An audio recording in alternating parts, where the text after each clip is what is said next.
नमस्कार भक्तों, आपका मेरे चैनल मम्मी टिप्स पे स्वागत करती हूँ। मैं मनीषा सिंह। आज हम इस वीडियो में बात करने वाले हैं मौनी अमावस्या व्रत के बारे में। मौनी अमावस्या की व्रत क्या है, धार्मिक मान्यताएं क्या है इसकी, और जाने पूजा की विधि क्या है तथा इसकी कथा क्या है। आज संपूर्ण जानकारी मैं इस वीडियो में आपको देने वाली हूँ। माघ मास की अमावस्या को ही मौनी अमावस्या कहा जाता है। इस साल मौनी अमावस्या 9 फरवरी 2024 को है। इस दिन सुबह उठकर स्नान करने के बाद पूर्वजों को प्रसन्न करने का प्रयास किया जाता है। आइए जानते हैं इस दिन धार्मिक मान्यताएं क्या है, इसकी पूजा विधि क्या है। सभी जानकारी आपको इस वीडियो में मिलेगा। हिंदू धर्म में मौनी अमावस्या का विशेष महत्व माना जाता है। यह मुख्य रूप से माघ मास के कृष्ण पक्ष की अमावस्या को मनाया जाता है। मौनी अमावस्या को लेकर यह मान्यता है कि इस दिन मन्नु ऋषि का जन्म हुआ था। साथ ही यह भी माना जाता है कि इस दिन गंगा के जल में देवी देवताओं का वास होता है। इसीलिए मौनी अमावस्या को गंगा जल में स्नान करने के बाद ही शुभ माना जाता है। मौनी अमावस्या की पूजा विधि क्या है। मौनी अमावस्या के दिन स्नान के बाद दान करने का विशेष महत्व है। साथ ही यह माना जाता है कि इस दिन गंगा जल में स्नान करने से मोक्ष की प्राप्ति होती है। इस दिन ब्रह्म मुहूर्त में स्नान करना अवश्य होता है। यदि आप किसी पवित्र नदी में स्नान करने के लिए नहीं जा पाए तो पानी में गंगा जल मिलाकर स्नान करने के बाद सूर्य देव को जल अर्पित करें। इसके बाद अपनी क्षमता के हिसाब से दान भी करें। उस दिन आप गरीबों को भोजन करा सकते हैं, ब्राह्मणों को दान दे सकते हैं। इसलिए आप कर सकते हैं। क्यों रखा जाता है मौन व्रत।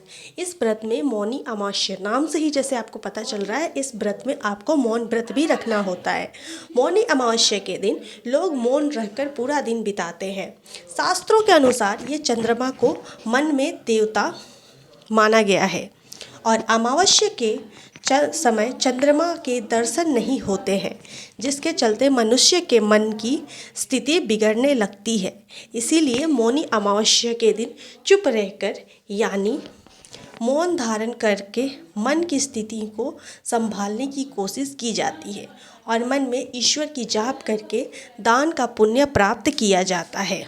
यही कारण है कि हमें मौनी अमावस्या के दिन मौन ज़्यादा से ज़्यादा हमें कोशिश करना चाहिए कि हम ना बात करें, मौन रहें। बट हाँ, एक समय ऐसा आता है जिसमें हमें बहुत ज़्यादा ज़रूरत पड़ती है तो आप उसमें बात कर सकते हैं, कोई दिक्कत वाली बात नहीं है। बाकी आप कोशिश करें कि हम कम से कम बात करें, मौन रहने की पूरी कोशिश करें। क्या है मौनी अमावस्या की कथा। चलिए अब हम कथा के बारे में जानते हैं। मौनी अमावस्या के दिन यह कथा सुनकर अथवा सुनाने का प्रचलन माना जाता है। पौराणिक कथा के अनुसार ये बताया जाता है कि कांचीपुरम की एक कन्या जब विवाह के योग्य हो गई तब उसके पिता ने पंडित को उसकी कुंडली दिखाई। पंडित ने कुंडली में वैधव्य दोष बताया। इसके बारे में बताने के साथ ही पंडित जी ने दोष से बचने का रास्ता भी बताया। उनके कहे अनुसार कन्या सिंगल द्वीप के पास रहने वाले धोबी का आशीर्वाद लेने पहुंची। जिस पेड़ के नीचे बैठकर दोनों सागर के बीच पहुंचने का रास्ता ढूंढ रहे थे, उस पर एक गिद्ध का घोंसला था। तो गिद्ध के बच्चों को दोनों भाई बहन ने पूरी बात बताई। उनके यहाँ आने का वजह जानकर गिद्ध के माता पिता ने उन दोनों को अपनी पीठ पर बिठाकर सिंगल द्वीप ले गए। वहाँ जाकर कन्या ने सोमा को अपनी सेवा से प्रसन्न कर दिया।